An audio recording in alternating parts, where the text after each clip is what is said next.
Welcome down to my 9-foot homemade oak bar. Pour yourself a cold one. You are listening to Bucs in the Basement. My name's Chris, and Craig here is the biggest Pirates fan you'll ever meet. Let's talk Pirates baseball now. Welcome to Bucs in the Basement. Now I see the changes in this town. They change, they say one thing, but then the next day it's different. They change, but they don't know what they want.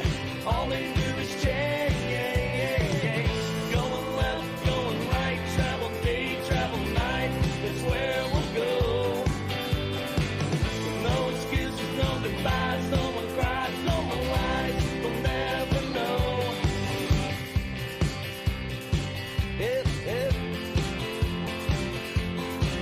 I don't know if I should call this a regular episode of Bucs in the Basement or if this is minor league news without the bruise, but it is our 2024 Pirates draft review, bringing in for the fourth year in a row. We decided beforehand we were going to call it 5 because I was on the old Prospect Live show back in 2020. For the fourth time here, Joe Doyle at Joe Doyle MILB, the New Balance Future Star Series, the at FSS_plus, doing all the mock drafts. I was reading up on them again this morning. Joe, how you doing today, brother? I'm good, brother. It's good to be back. You know, it's year 5 of being on some sort of stream or podcast or venture with you. Feels like I've grown up with you, man. How you been, Craig? Well, if you're growing up with me, I'm growing old. I'd have to look back at some of the videos to see how much gray was in that beard back in 2020. But this year for the Pirates isn't as exciting as it's been in the past. I mean, obviously last year, the discussions with Dylan Cruz, with Wyatt Langford, with Paul Skeens, I mean, really getting into that kind of stuff, it was exciting, but it doesn't mean that there isn't excitement about the draft because I've seen a decent amount of mock drafts, including your own, and seen the picks change, the reasoning for the picks change. So for people that haven't, tapped into the draft before or maybe not listened to us talk here together, the MLB draft isn't just about, okay, here's the top 10 prospects. The Pirates, they're picking 9th and they are going to get the 9th best prospect. So work out kind of how some of this stuff works at the top of the draft. Man, the intricacies and the nuance of the Major League Baseball draft is why I got into it 6 or 7 years ago. I think it's the most unique draft experience that you will find in professional sports. And it all kind of begins with the bonus pool. Every team has a restricted, regulated amount of money that they can spend on signing bonuses to players. And because of that, it limits the amount of high school players that you can take because high school players have leverage. They can go to college. It limits, well, I shouldn't say it limits, but it forces teams to want to manipulate at the top of the draft. Who can we get that's willing to take $500,000 less than what the slot bonus for this pick is, so we can spend that $500,000 down the line on different players. And, the Pirates have done that in spades over the years, going under slot and landing some high school talent in the later rounds. Lonnie White, for example, we had just talked about. And I'm trying to remember the name of the 6'7" righty that they landed last year. That's been just money. It wasn't Chance Macko. What was his name? Paul Skeens has been absolutely amazing. Not Paul Skeens, the high schooler.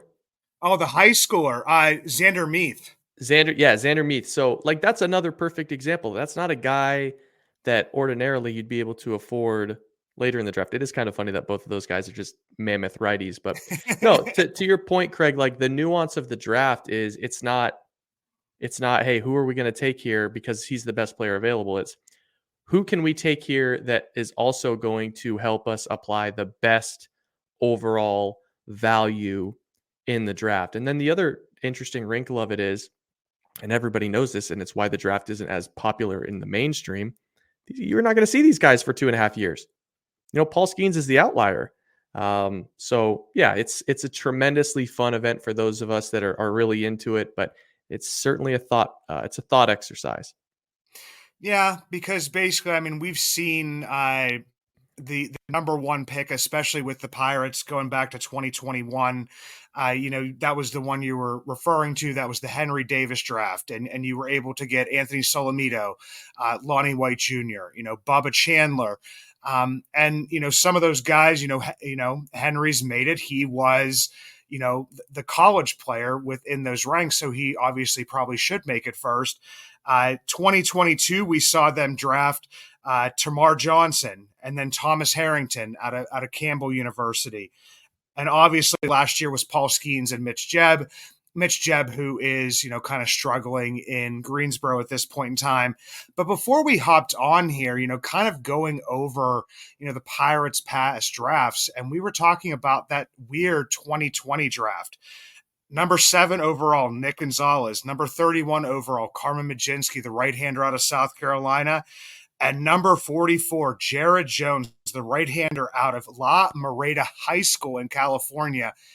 And all three of those guys, and I do realize that this is 2024, but to see a team that is able to have their first 3 draft picks from a draft in the majors and actually all make it to the majors, to me, that's pretty amazing.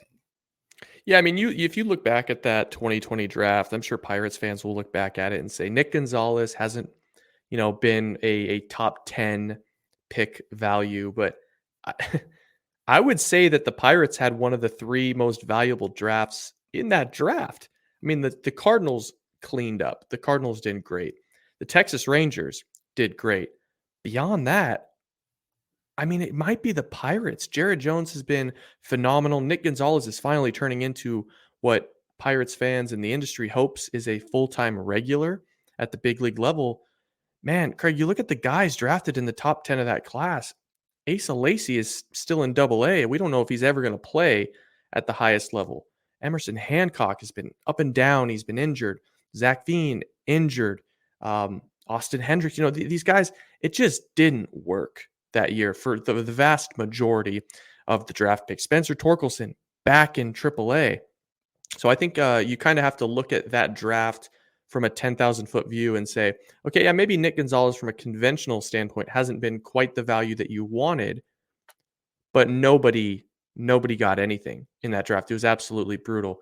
So feather in the cap to the Pirates for landing 3 big leaguers, and 2 of them who could end up being pretty significant players in the next competitive Pirates team. And maybe that's 2024.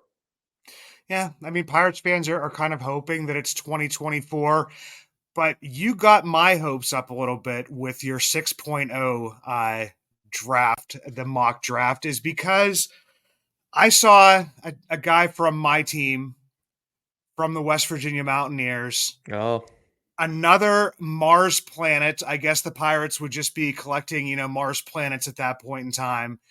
JJ Weatherholt. JJ, injury in the offseason, injury into the beginning of the season. Towards the end of the season, we got to see the player that he could be. I mean, obviously, Pirates fans, they would say, okay, you're getting another, middle infielder. Don't we have enough middle infielders? We all know that's not what the draft is about.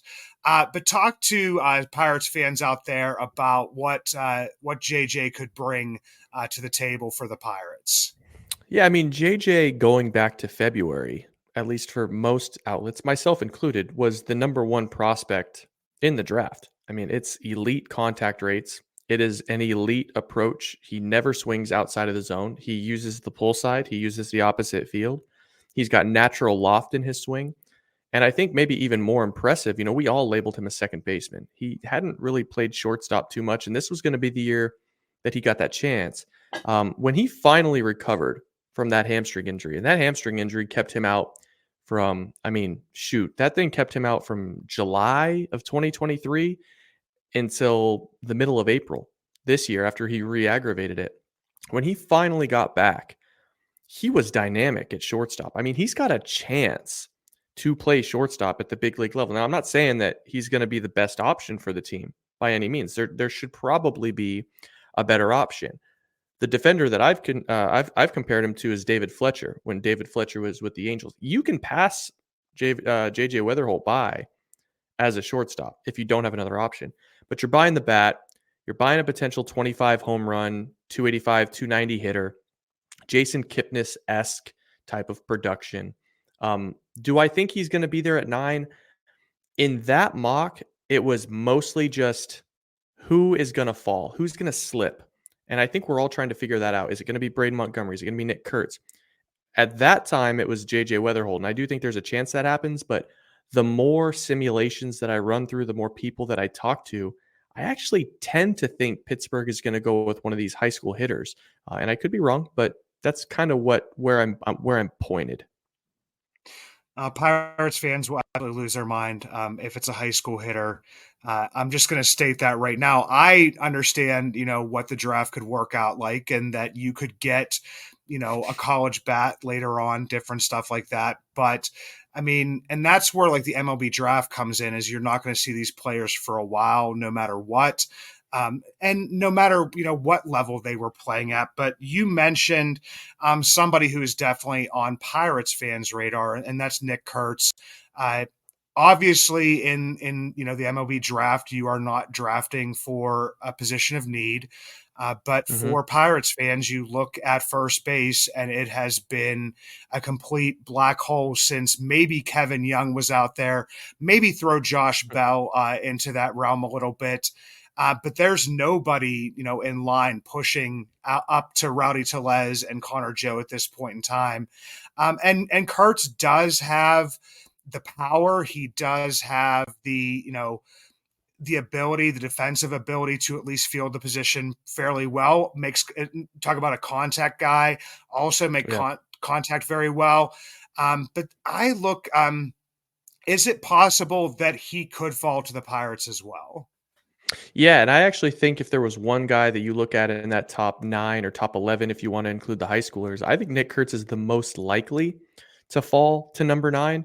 I do know that he's got some love in Oakland. He's got some love in Kansas City. The more I talk to people, the more it seems like those two teams are going to go in a different direction. I mean, I've talked to some teams that are preparing for the outcome, the chance that he could be there 14, 15, 16, 17. He does have a shoulder injury. He separated his shoulder, hyperextended his shoulder this year. And I think, teams would like to see the medicals on that shoulder to see exactly where that stands. But if I were to pick one guy, I would think Nick Kurtz would be the guy that could be there at number 9. And I got to say, Craig, like just from an industry point of view, from like what I would do if I was Pittsburgh, I would just take the guy that I think is going to provide the most offensive value as quickly as possible. And I think that is Nick Kurtz. I think he could be a Pirate at the end of 2025. You look at what this team is and where they're at with Skeens and Jones, and they've got Ashcraft coming in, all these other arms that they've stockpiled. They've kicked open a window, right? So they've got to find a way to put up 4.25, 4.5 runs a game, because if they do, I think all of a sudden in 2025 you're talking about a potential 86 to 90 win team. And I think Nick Kurtz could contribute in that scenario. So there are other guys and maybe we're going to talk about these guys, Braden Montgomery and Christian Moore, that I do think makes some sense. There's more swing and miss concerns with those guys, but I think with Kurtz, you get the highest floor player in the draft who could move the quickest as well. Yeah, and I was going to go that direction eventually, but I wanted to also, kind of tail back to, you brought up some of the high school players, and those are guys that I have seen linked to the Pirates, especially, Bryce Rainier. It seems to be that he is somebody that other teams have maybe fallen in love with to a degree. I see St. Louis out there at times, but there's other players out there as well. So let's talk about some of the high school guys. Yeah, I mean, I think there's 3 that really make sense for Pittsburgh at pick number 9, provided they don't do something really unique and go after a kid like Wyatt Sanford massively underslot at 9. I don't think that's going to happen. Rayner is the guy that comes up the most, and it should come as no surprise. Justin Horwitz comes over from the Boston Red Sox. He was based in Southern California. You look at all of the guys that they've taken over the years: Mikey Romero, Cutter Coffee. I'm forgetting another one of them, Marcelo Meyer. Like they're all Southern California high school shortstops. And so Bryce Rayner fits into that bucket. Now, I know Justin Horowitz isn't running the draft by himself, but that is a connection that is hard to deny. Premium defender, premium frame, 6'3". It is a 70 grade, a tick below O'Neal Cruz arm strength. I mean, it's a howitzer that will play shortstop. The thing with Rayner is it's been a little bit of a short runway. He struggled during the summer of 2023, but this spring he really showed out well in some different showcase events for Team USA. So I think that might have done enough for him to go in the top 10. My only issue with taking a high school player is, and I know you're always searching for the most value that you can possibly get in the draft, you're not going to see Bryce Rayner until maybe 2028, maybe late 2027. It doesn't really, help this Pirates team right now. And furthermore, I mean, Paul Skeens will be in his arbitration years by then. So I think that's something to consider. Connor Griffin is the other one. It's a little bit of the same. It's a premium frame, 6'4". He runs like a gazelle. There's bat speed. There's some weirdness in his swing. There's some hitches. It's a little bit stiff, but you can't find another player in this draft, and I mean the entire draft, that has the 5 tools that Connor Griffin does. There's pretty high variance with his profile. It's possible that he gets stuck at AA or AAA and just never gets there if he never hits. But those would be the 2 bats that I think Pittsburgh would be all over. The last guy I would bring up, I have heard connected to Pittsburgh. I don't know if they would go this route, but Cam Caminiti is a left-handed pitcher out of Arizona that they've certainly showed interest in. They've seen him quite a few times. They've been in to see him quite a few times in volumes. Lots of guys from the organization have been in. He's a lefty, up to 98, pretty polished, good changeup, can spin a breaking ball with shape. I would be surprised if Pittsburgh went the high school pitching route, just because it's not really their thing at the top of any one given draft. But, if they think that they're a pitching development factory in Pittsburgh, which they are kind of making a case that they are, and they believe Caminiti is the highest ceiling pitcher left on the board after Chase Burns and Hagen Smith come off, maybe it's something to just keep on your radar. And I just kind of going on top of you just mentioned Burns and Hagen.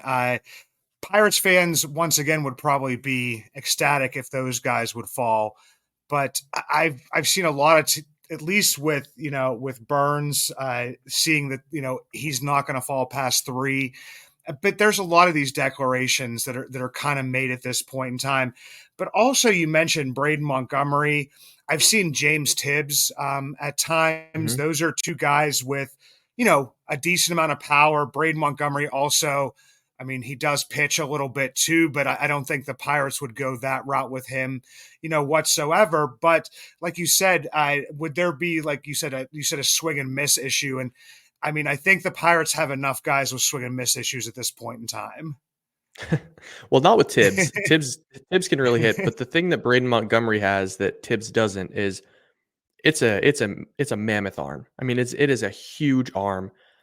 My only thing is, like, I look at PNC Park and I just think, how much value do you need to put in a guy with massive arm strength in right field? It's not the most demanding right field in baseball. It's a shorter porch. It's a smaller gap. Does he fit? Like, are you getting excess value by drafting Braden Montgomery for his arm strength, for his defense? You're probably wanting to buy the bat, right? And the other part of it is he's a switch hitter. He might have to bail on right-handed hitting. At that point, do you just take the more polished left-handed hitting outfielder in James Tibbs, maybe save $200,000, go underslot with Tibbs? Because I don't know if he has another landing spot until, I could see him going to Detroit, but I don't think he has another landing spot until Chicago at 14. At that point, I think maybe he makes a little bit more sense for an organization that's looking for a fast-moving offensive bat. And Tibbs' bat is going to move quicker at the pro level than Braden Montgomery's is. So 2 very different players, even though they play the same position.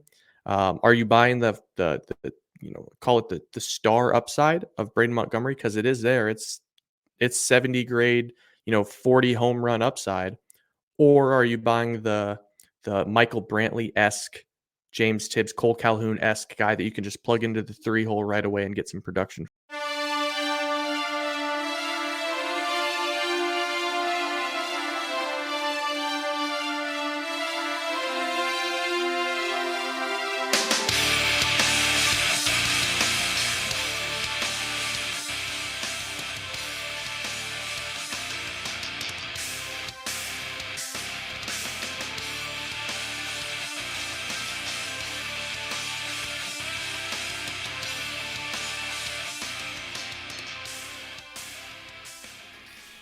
Are you a fan of the Pittsburgh Pirates and supporting small businesses? If so, Bucs in the Basement has you covered. Introducing the Bucs in the Basement Vouch Store with products from places like Split Rock Coffee, coffee with a purpose, established, owned, and operated by disabled veterans, sworn to protect America, or Camp Craft Cocktails, more than cocktails. It's a mission to build longer tables where everyone is welcome. We try and vouch for these products. Bucs in the Basement, proudly brought to you by Vouch. Visit our Vouch store at bucsinthebasement.com or simply click on the link in the show notes. We talk about like the college bats because there's has been, a conversation about the college heavy nature of, especially with the bats at the beginning of this draft. And I was a two-part question here, I guess, like why do you think that is? And then also, I've read somewhere and I've seen some discussions concerning either the bats or the balls in college baseball this year and them having maybe a little bit more life. So maybe should we kind of maybe tamper expectations at least right away with some of these college hitters? I think 2024 has made it even more valuable that area scouts exist. You need someone in the seats that can identify what real bat speed is, because there are some guys in this draft that are going to get drafted near the top that are probably flubbing their exit velos a little bit. It's a very, very simple way to cheat in college baseball. Before the game starts, umpires review the bats, they weigh the bats, they go over the bats, they make sure that they're regulation, they put a sticker on it. It is quite easy to take a sticker off and put it onto a new bat. I'll just kind of leave it at that. In terms of the balls, I don't really have any intel as to whether or not the balls are juiced or if they're contributing at all. But I can tell you, regulating bats in college baseball has certainly been an issue, and the home run totals kind of speak for themselves. In terms of why we have so many bats at the top, it's just a coincidence. I mean, I think scouts and the industry would really prefer that there was more high school talent scattered throughout the top 20 prospects, but those players just don't exist this year, and it's also kind of tough to find premium college pitching talent when everywhere you look, everyone's got a 5.5 ERA. So yeah, that's kind of where we're at. And I'd say one last thing that is frustrating about this draft. There's so many first basemen. There's so many third basemen. There's so many left fielders. The best drafts, the most exciting drafts are the guys that have players up the middle. And for this class, it's Bazana, it's Weatherholt, it's Honeycutt. They're tougher to find. And it makes for what some consider to be a slightly below average class. Yeah. And before I let you out of here, the first, we do have, we don't just have that number 9 pick. We also have, number, 37 and then number 47.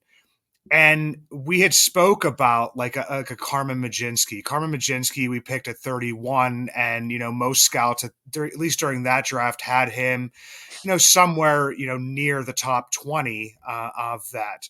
So, I mean, is there anybody that maybe might fall a little bit further than possibly expected that you may have in mind? And if not, I do see right now, I do like Dakota Jordan, the outfielder out of Mississippi State, who you have projected in your 6.0. I'd be happy with him as well. But do you see anybody that might be kind of falling at this point in time? I don't know if I see anyone that's falling as much as I just kind of read the tea leaves about guys that fit better at the top of the second round or in comp round A. I personally think like I'm going to be pushing out another mock draft here next week as we approach the draft, and then I'll head down to Dallas. But I think it's going to be a high school pitcher. Like that would be my gut guess at 37. I think Dax Whitney out of Blackfoot, Idaho, is a pretty popular name circling around Pittsburgh. I think Bryce Meckage is another name that Pirates fans should be familiar with. And then I would also point to a couple of high schoolers that did not go to the combine that make for some intrigue. David Shields and Joey Oki are two high school arms that I think would make a lot of sense for Pittsburgh at that pick too. At the end of the day, like I think the team would really like to go under slot with the number 9 pick. It's frankly, with how the top 11 picks shake out, it's probably one of the worst spots to be to have leverage to go under slot. It's just the way that it works. But I would expect pick 37 to be a high schooler just with what Ben Cherington and that front office have done year over year over year. It's probably going to be someone that's more of an upside play. Yeah, and I'm gonna have to blame you. I said one more question, but what you said has put one thing in my head here because I did go see the West Virginia Black Bears in the MLB Draft League play. Kids enjoyed it. It was a very, very hot day. I think it was like 94 degrees that day. Ooh. But I would ask you, how has like the MLB, like the draft combine and the MLB Draft League, how do you think that has influenced the draft? I think that before it was guys that had played in like, and it may still be to a degree in like the wood bat leagues, like the Cape, the Northwest League. But how has that maybe changed the draft landscape a little bit? I genuinely don't think that the draft league yet has changed much for the draft. I mean, it's mostly, we'll call it quote unquote overlooked guys that are projected to go in the 7th, 8th, 9th, 10th round ranges that are, maybe just looking to improve their stock a little bit. I think the biggest thing that the draft league has done is specifically for pitchers is if you are attending a school that isn't on the TrackMan data sharing service and you don't have numbers, you don't have TrackMan data, spin rate, pitch design, stuff like that, data that you can share with teams, getting on a TrackMan device for 40 games or however long that season is incredibly advantageous because you can pop. In terms of the combine, I've been to the combine twice. I don't see much value at all in terms of the on-field performances, the drills, all that stuff. I've told other people this. One thing that I think is great about the combine is you can see 319 guys in a uniform next to one another and kind of point at like what's the 5-star guy look like? Who fills out a uniform? Who looks the part of a big leaguer? I think that's valuable, especially for the high school kids. And then the other part of it is, most of these teams did anywhere between 40 and I've talked to one scouting director that did 110 interviews at the combine with players, 110. So that's really the best chance. It's the chance for a scouting director to sit down with a prospective draftee, get to know them a little bit, get to know how they tick. And unfortunately, as observers, we don't get visibility into that part of the combine. But really, I compared it to the winter meetings for scouting last week. I kind of think that's an apt description. It's a good chance for everybody in the scouting industry to go to one place at the same time. And it's a good opportunity for me to have a couple of coffees and beer with people that I talk to throughout the year.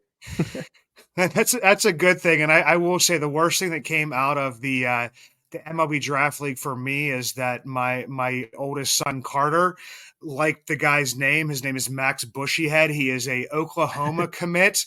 And so the worst thing could be is that my son becomes an Oklahoma Sooners baseball fan, as a West Virginia baseball fan myself. But Joe, it's been great talking to you again, man. It's always once a year, but I do look forward to this. For those of you that don't, follow Joe at Joe Doyle at MILB.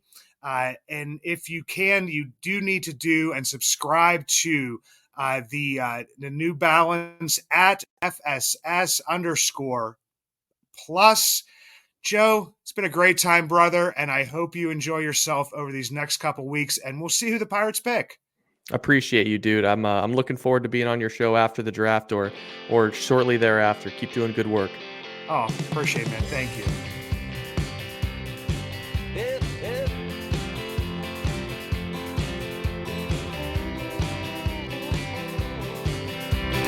Now I see the changes in this town. They change, they say one thing.